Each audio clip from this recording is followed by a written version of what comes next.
हमारे चैनल को अवश्य सब्सक्राइब करें और नए अपडेट्स सबसे पहले पाने के लिए इस बेल बटन को दबाना न भूलें। श्री गणेशाय नमः। स्वस्ति श्री सरस्वती नमः। स्वस्ति श्री गुरुचरण कमलेभ्यो नमः। स्वस्ति श्री राधा कृष्ण चरण कमलेभ्यो नमः।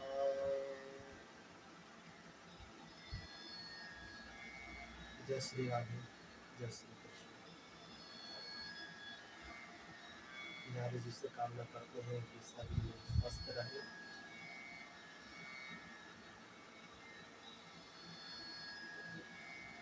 कल की वीडियो में हमने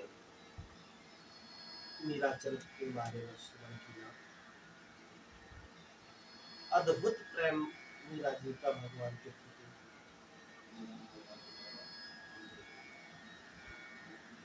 भगवान के प्रेम की तुलना गोपियों के प्रेम के बराबर कभी किसी की कर ही नहीं सकती। अद्भुत है गोपियों का प्रेम भगवान के प्रति। और मीरा जी भी थी कौन? मीरा जी भी तो ब्रज की ही गोपी थी। ब्रज की गोपियों का भगवान के प्रति ये जो प्रेम है अद्भुत है, जिसकी कल्पना कोई कर भी नहीं सकता। अगर हम सबको ब्रज की गोपियों के प्रेम की अपेक्षा एक बूंद ही मिल जाए उस समुद्र सागर से, तब हम अपने आप को धन्य माने। उन गोपियों का प्रेम उद्धव जी भी मानते हैं। अद्भुत प्रेम है। जब ठाकुर जी ने मथुरा से ब्रज गोपियों के समझाने के लिए भेजा उद्धव जी को, तब उद्धव जी ने आकर के उन गोपियों के प्रेम का दर्शन किया। और दर्शन करके वह उद्धव जी जो बृहस्पति जी के शिष्य हैं,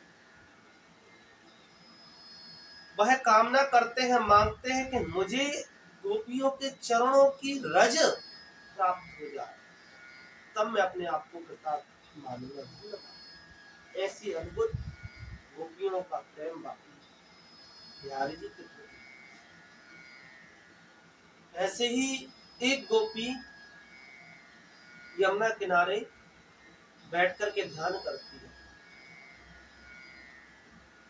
उसी समय ठाकुर जी का ध्यान करती है जिस समय वह गोपी नारद जी का निकलना होता है। नारद जी ने जब उस गोपी को ध्यान मग्न यमुना किनारे देखा, तो नारद जी ने मन में विचार किया कि गोपी, ब्रज की गोपी और ध्यान, अचंभित आश्चर्य की बात है।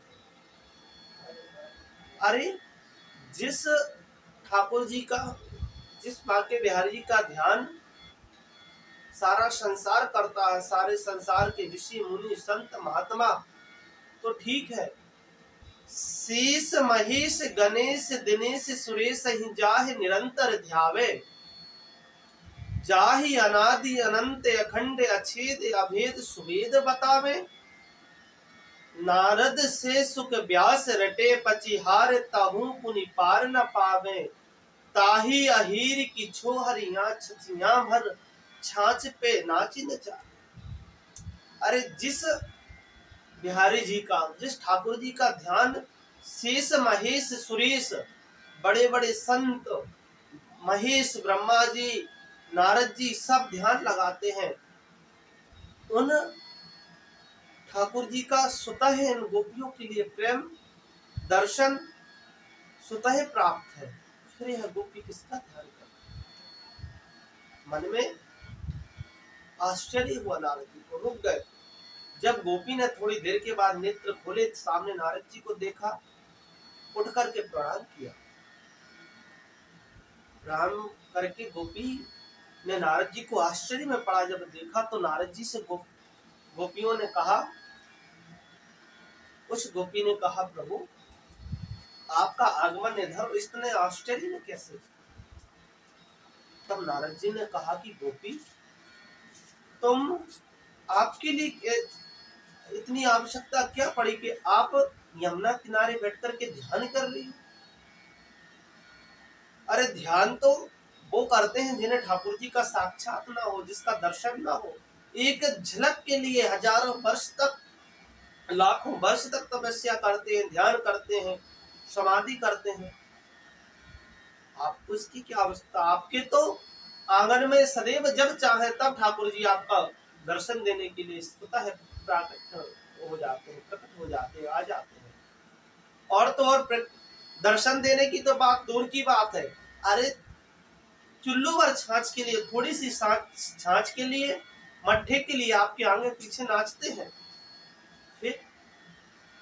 फिर आप किसका ध्यान कर रहे हो? तब गोपी ने कहा, अरे महाराज, मैं काऊ को ध्यान ना करूं? अरे मैं ध्यान तो एक आज कर रही हूँ कि जो नंद का लाला जो है, जो ठाकुर है, वह मेरे चित्त से बाहर निकल जाए। अरे उस नंद के लाला ने इस प्रकार चित्त को अपने बस में कर रखा है, मेरे इस प्रकार चिपका है मेरे चित्त से कि घर का कोई कार्य उसके बिना कर ही नहीं पाता। जब भी घर का कोई कार्य करने के लिए जाती हूँ, करती हूँ, और यह चित्त चोर सामने आकर के सारा काम बिगाड़। अरे नारद जी, दूर की क्या कहूँ, आज सुबह की ही बात है कि सुबह सुबह मेरी सास ने कहा, बहू जा करके गैया दोला। तो मैं जैसे ही गैया दोने के लिए गौशाला में गई और जाके बर्तन रख कर के, पात्र रख कर के गो दोहन करने लगी, तभी लाला सामने आ गया और कहता, अरे वाह भाभी, क्या करे है, सारा दूध घर पे ले जाएगी का? सुबह से भूखा डोल रहा हूँ, सुबह से भूखा डोल रहा हूँ, मुझको भूख लगी, मैं दूध मुँह पे आए दे। तब मैंने कही, अरे लाला, सुबह से लाला तू भूखो है, मैं पूछने की क्या बात, आ जा तो दूध पिलाऊं। तो मैंने सारा दूध उससे बात करते करते लाला के मुख में दो दियो। और जैसे ही दोने के बाद अंत हुआ, मेरी सास ने देखा और देख करके बहुत तेज आवाज से चिल्ला करके मुझे बोली, अरे बहू, क्या करे, बाबरी आबरी है गई का? सारा दूध पात्र की जगह जमीन में दो दियो। जब मुझे होश आयो, मैंने देखो तो वहां कोई नंद का लाला नहीं, वहां कोई बिहारी जी नहीं, सारा दूध जमीन पर पड़ा हुआ, ऐसे चित्त में चिपका हुआ है। फिर दूसरी घटना मेरे साथ आज घटी के सास ने कहा कि जा बहू, जल ना घर पे बिल्कुल नहीं है, पनघट पे जाकर के जल लेकर के। और जैसे ही मैं जल लेने के गई, पात्र बड़ा था, घड़ा जो था जल का वह बड़ा था, जल भरा, अब उसको जैसे ही उठाने लगी उसमें असमर्थ रही, उठा नहीं पाई। और जैसे ही नहीं उठा पाई तो लाला फिर प्रकट हो गया और कहा, भाभी, ना तो पे ऊंचो जाए तो मैं उछवा दूं। मैंने कि लाला तू अच्छो आयो, मैं हाथ लगा दे। तो हाथ लगाने के लिए लाला ने जैसे ऊपर उठायो और पात्र ऊपर तो नहीं उठा और ऊपर की जगह जमीन पर गिरा, फूट गया। फिर मुझे होश आया, वहां कोई नंद का लाला।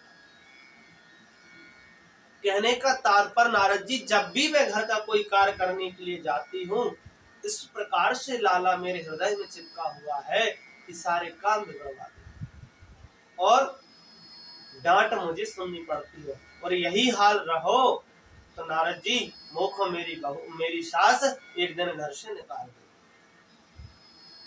तो क्या करूं नारद जी, आप ही बताओ। मैंने तो सोची कि जब ध्यान करवे से लाला चित्त में आ सके है तो ध्यान करवे से निकल भी सके, बाहर भी जा सके। बस वही प्रयास कर रही कि लाला चित्त से बाहर हो जाए तो घर का कोई कार्य न कर सके। नारद जी ने जब गोपी की दशा देखी, सुना, तो तुरंत प्रणाम करके कहा, धन हो गोपी, आप और आपका प्रेम। अरे एक झलक पाने के लिए ठाकुर की, उस कृष्ण की, उस बिहारी जी की संत महात्मा हजारों वर्ष तक तपस्या करते हैं और वह कृष्ण इस प्रकार तुम्हारे हृदय में चिपका हुआ है कि आप उसको बाहर निकालने के लिए ध्यान करें। इसलिए कहते हैं कि ब्रज की गोपियों का प्रेम अद्भुत है। अद्वितीय है। ब्रज की गोपियों के प्रेम की तुलना कभी किसी से की ही नहीं जा सकती। कहने का तात्पर्य कि अगर हम ठाकुर जी से प्रेम करें तो ब्रज गोपियों की तरह, मीरा की तरह, सबरी की तरह, तब जाकर के ठाकुर जी हमें दर्शन देंगे। और इस प्रकार एक बार ठाकुर जी अगर हमारे चित्त में चिपक गए, चित्त में, हृदय में उतर गए, तो फिर दोबारा बाहर निकलने वाले। अद्भुत प्रेम है इन गोपियों का। अगर प्रेम करना है ठाकुर जी से तो इस दिन ब्रज की गोपियों की तरह प्रेम, अद्वितीय प्रेम। धन्य है ऐसी गोपियां